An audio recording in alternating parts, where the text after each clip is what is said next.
हमारे साथ शान मसूद है शारजा स्टेडियम पे। Shan, scored half a ton today, इतने दिन बाद आपको क्या महसूस हो रहा है? अच्छी आउटिंग थी।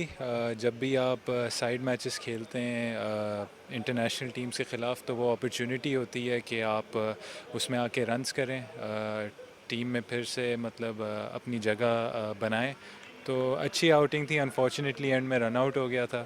तो रन आउट होना कभी पसंद नहीं। आई थिंक फ़र्स्ट क्लास में पहली बार मैं रन आउट हुआ, तो जो बड़ा स्कोर हो सकता था वो उसकी वजह से, रन आउट की वजह से हो नहीं सका।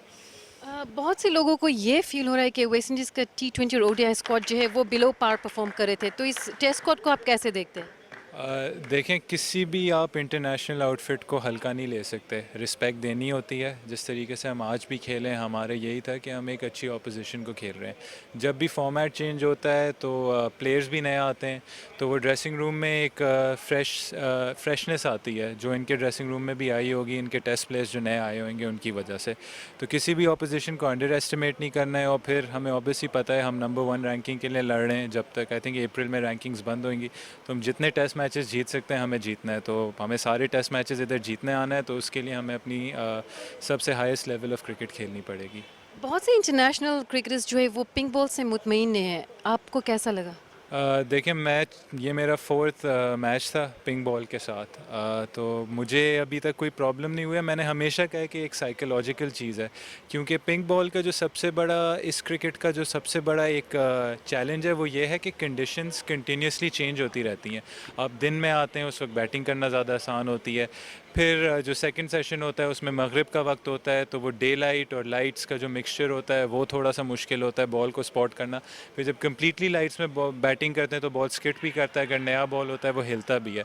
तो कंडीशंस काफ़ी चेंज होती रहती हैं, तो आपको उसके हिसाब से अपने आप को अडेप्ट करना होता है। वरना as far as pink ball और कंडीशंस के स्विंग होता है, सीम होता है, ऐसा होता है, वो ऐसा कुछ नहीं होता। आप इस उम्मीद में है कि आप टेस्ट स्क्वाड में वापस आएंगे? जब आप अब इंग्लैंड में बार बार जेम्स एंडरसन के बॉल से आउट हो रहे थे, आप डिसहार्टेंड हुए?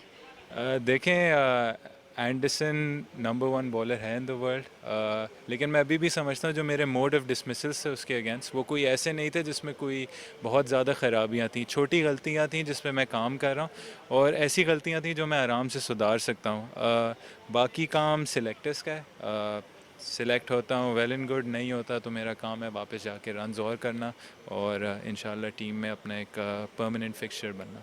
हाँ, हमने नोटिस किया कि जब आप वापस आए ड्रेसिंग रूम में तो आप मिल्क शेक पी रहे थे, आप एक्सरसाइजेस कर रहे थे, तो थोड़ा बहुत अपने फिटनेस के बारे में बताएं। देखें, ये आई थिंक 2009 में जब मैं बोर्डिंग स्कूल गया था, तो वहाँ मैं देखता था काफ़ी 18-18 साल के बच्चे जो स्पोर्ट्स नहीं खेलते थे, उनकी बॉडीज़ अच्छी होती थी, उनकी डाइट अच्छी होती थी, वो फिट होते थे, सारे स्पोर्ट्स खेलते थे। तो मैं समझता था कि अगर मैं बीइंग अ क्रिकेटर, मैं प्रोफेशनली क्रिकेट परस्यू कर रहा हूँ, मेरी इतनी अच्छी फिटनेस नहीं है और एक आम बंदे की है। तो वहाँ से मैंने ज़रा सी उनसे इंस्पिरेशन ली, काफ़ी काम किया अपने उस पे, फ़िटनेस पे, डाइट पे, बहुत एक रेजिमेंटेड लाइफस्टाइल अडॉप्ट किया। मेरे घर वाले भी मुझसे काफ़ी तंग आते हैं कि मेरा खाना अलग बनता है, उनका अलग बनता है, अलग अलग उससे खाते हैं। मेरे ट्रेनिंग के टाइम्स काफ़ी होते हैं, तो मैं जब घर में भी होता हूँ तो घर में भी टाइम मेरा कम गुजरता है। तो ये कुछ चीज़ें जो आपको, इनको मैं कहूँगा ये कोई 10% होंगे, असल में 90% आपकी स्किल होगी। लेकिन ये वो छोटी छोटी चीज़ें हैं जो एक अच्छे और एक बेहतरीन प्लेयर की डिफरेंस होती हैं। और मेरी कोशिश यही है कि बिलीफ ये है, स्पेशली यूनुस भाई और मिसबा भाई को देख के, कि अगर मैं ये चीज़ें कर सकूँ तो मेरे पास अपने लॉकर में, अभी मैं 27 का होने वाला हूँ, तो मैं काफ़ी लंबी उम्र तक इंशाल्लाह क्रिकेट खेल सकता हूँ अगर मैंने अपने आप को फिट रखा। Thank you so much.